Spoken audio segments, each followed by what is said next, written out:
So the one way to test is maybe pull some reports.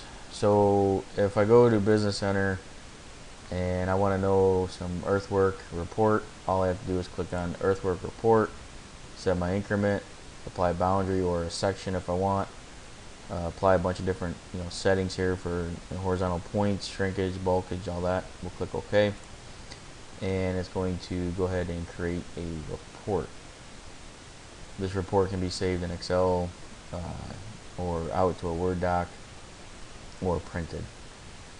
And it takes a second here to pull the report, but you can see here starting ending station, account for curve adjustment, account for shrinkage, yes. And then as we look down here, we can see our numbers, cut fill, and we go down, we can see our stationing at the intervals. Okay, so it's about a 4-page report.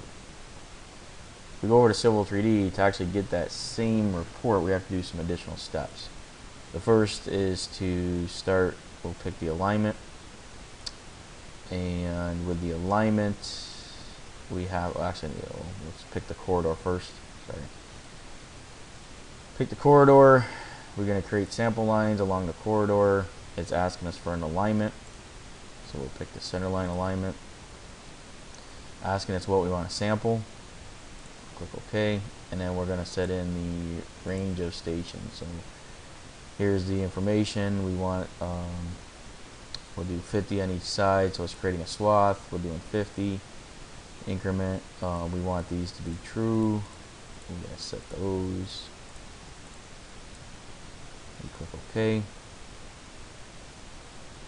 and you can see we've got the stationing. So if asking us to do more, we'll just click OK. So now we got these sections through there.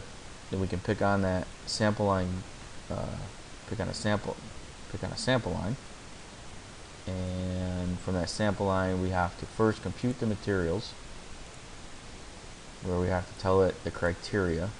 So we have to apply the existing ground and the datum that we want to use. The surface, again, I'm just doing top surface here. I'm not really doing the datum, but we'll just go top surface, and click OK. And then we can generate the volume report.